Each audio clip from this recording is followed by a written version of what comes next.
안녕하세요. 위영어척 정형외과 위영어 원장입니다. 오늘 지난번에 이어서 정형외과 전문의를 왜 찾아서 치료 방향 결정해야 되는 내용 조금 더 세부적으로 한번 알아보도록 하겠습니다.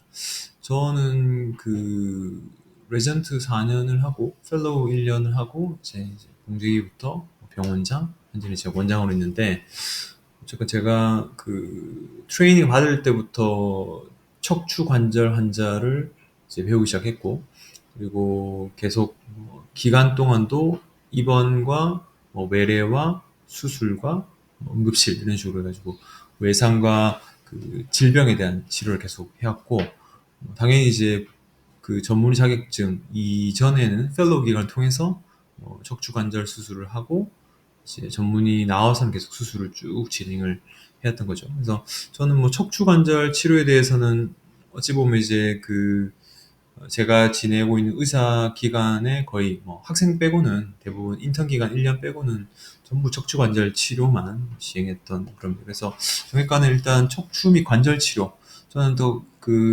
척추 펠로우를 또 했고, 정형외과는 기본적으로 석사도 진행하면서 진행을 하고 있었는데, 다른 과에 비해서는 근골격계 구조에 대한 이 전반적인 전문성과 수술, 그리고 수술에 대한 경험 자체가 왜 중요하냐면, 어떤 경우에 수술이 필요하구나, 어떤 경우에 수술이 필요하지 않구나에 대한 어, 적응증을 찾는 것이 이제 중요한데, 어쨌건 그 분야에 서 강점을 좀 가질 수 있죠. 그래서 우리 정형외과는 근골격계, 뼈랑 근육, 그리고 신경, 인대 이런 데에 대한 이해하고 치료를 이제 중점을 배우죠. 그래서 저희 책도 보면은 되게 두꺼워요.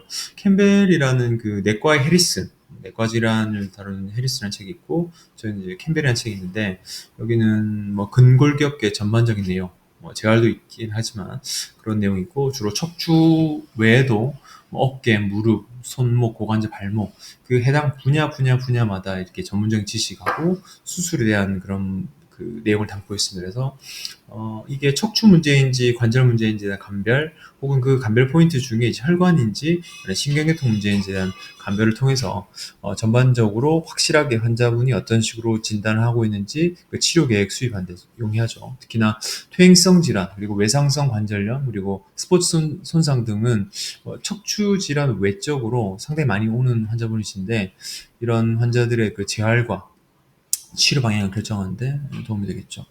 그리고 수술 같은 경우는 정형외과를 목수라고 표현하는데, 저희가 주로 이제 나사못 고정하는 수술, 그리고 인공관절처럼 뼈를 제거하고 새로 하는 수술 때문에 목수라는 표현을 하겠는데, 어찌 보면 이제 관절을 재건해주고 재생시켜주는 그런 방법에 대해서 저는 리모델링 한다고 표현하는 게 좀 더 좋을 것 같고요. 그래서 척추에 대한 수술뿐만 아니고 인공관절에 대한 수술, 골절 수술, 관절경 수술 등 이 환자들이 어떻게 플로우 차트로 가는지에 대한 경험이 있기 때문에, 특히나 이제 구조적인 변형이 있는 환자분이라든지 퇴행이 많이 진행된 환자들이 어떤 식으로 가게 되면은 치료 어떻게 해야 되는지에 대한 경험이 있는 거죠. 그래서 이런 비수술과 수술에 대한 경험을 통해서 재활까지 연계할 수 있습니다. 그래서 관절 통증뿐만 아니고 이 환자가 어떤 식으로 회복되며 어떤 식으로 재활 치료하는지, 특히나 이제 대부분 요새는 100세 시대가 되면서 수술 자체를 바로 결정하는 것보다 웬만한 수술을 피하고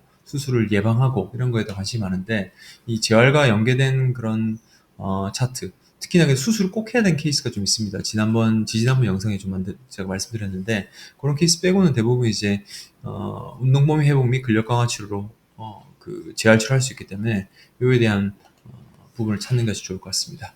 이 내용은 제가 작성한 제미나이 통해, 그러니까 요새 구글의 이제 AI죠. 척추 진료값의 장단점을 비교해달라라고 했는데, 정형외과 보면 근골격계 전문이고 관절, 외상, 척추, 수술에 대한 경험과 구조적 교정 및 기능 회복, 운동 기능 회복에 중심이 된다. 그래서 그리고 신경계 초점, 특히나 이제 뇌랑 뇌에 대한 부분, 그리고 말초 신경에 대한 부분 자체는 예를 들어 근육병증 이런 거에 대한 약점이죠. 이런 경우 보통 대학에서는 신경과 및 신경외과 컨설팅을 하는데, 비술적 치료도 조금 차이가 있다. 무조건 수술을 예전에는 많이 권유했었으나 지금은 이제 조금 그 저희 커리큘럼 안에서도 비술 치료가 많이 들어가는데 무조건 비술보다는 수술에 좀 중점을 두고 있다라는 단점이 좀 있죠. 그 신경외과는 미세 수술 강점, 뇌랑 척추 수술을 같이 보는데 관절 쪽에 대한 그 트레이닝 없죠. 그래서 뇌에 대한 것이 어찌 보면 메인이고, 그래서 관절과 사지 질환의 이해 한계 이게 있습니다. 그리고 신경과는 뭐 보통 이제 마비, 어떤 뇌에 대한 마비, 말초신경 질환 중에 이제 다발성 경화증이라든지 루게릭병 이런 것들 좀 약간 그 회복 자체가 상당히 오래 걸리거나 그 난치 질환으로 갈 수 있는 그런 병증에 대한 트레이닝을 하고 있고요. 수술에 대한 경험은 할 수 없죠. 신경내과니까요. 통증의학과도 이제 만성 통증에 대한 강점, 주사나 뭐 시술에 대한 장점은 있는데 근본적인 해결의 한계, 예를 들어 수술을 하지 않기 때문에 어떤 케이스에 수술을 해야 될지에 대한 그런 그 뭐랄까 트레이닝 같은 건 되지 않고 외과적인 치료가 불가한 과가 이제 그 통증의학과죠. 그래서 그 치료 선택에서는 관절 척추 같은 경우는 정형외과하고 특히 척추 같은 경우는 정형외과 신경 같이 보고, 정형외과는 이제 관절 치료도 이제 구조적으로 수술뿐만 아니고 시술을 진행하고 있고, 그래서 정형외과는 약간 관절에 조금 더 장점을 가지면서 신경외과는 뇌하고 이제 척추를 같이 보기 때문에 신경계통에서는 머리를 좀 컨트롤하기 때문에 조금 더 전문적으로 볼 수 있고요. 신경과와 통증의학과는 비수술적 진단과 통증 완화, 수술에 대한 경험은 시행하지 않고 비수술적 치료. 특히 신경과 같은 경우는 뇌랑 이제 말초신경, 루게릭이라든지 다발성경화증 같은 좀 특이한 케이스, 뭐 일반적으로 흔한 케이스 말고는 좀 약간 특별한 케이스에 좀 강점을 두고 있어서 저희랑 좀 차이점이 있는 것 같습니다.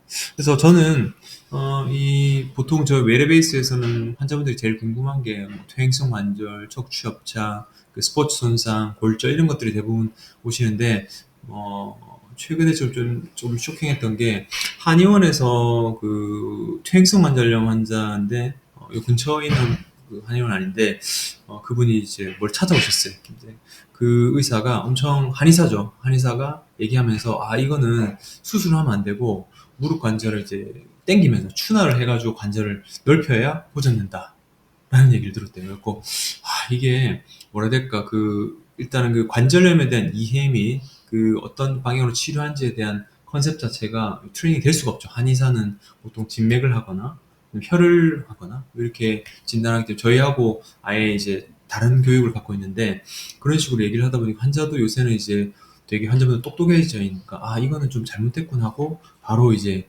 도망쳐 나와서 저한테 오셨습니다. 그래서 이만큼 요새 환자분들이 되게 이제 그 유튜브도 많고 교육하는 영상도 많고 있기 때문에 어느 과를 가야 어떻게 치료하는지에 대한 그 교육이 전반으로 돼 있고, 일반적으로는 척추 관절에 대한 치료는 기본 베이스는 뭐 다른 과를 가도 되겠지만 잘 낫지 않고 하게 된다면 제대로 진단하고 치료하려면 정형외과 외래로 오시는 것이 조금 빠른 길인 것 같습니다. 오늘 월요일이죠. 날씨가 갈수록 좀 추워지는데 건강 유의하시고, 척추 관절 통증 있으면은 주저하지 말고, 저는 골다공증도 많이 치료하고 있으니까 주저하지 말고 저희 병원 내원하시면은 제가 신속하게 진단하고 바르게 치료해 드리도록 하겠습니다. 감사합니다.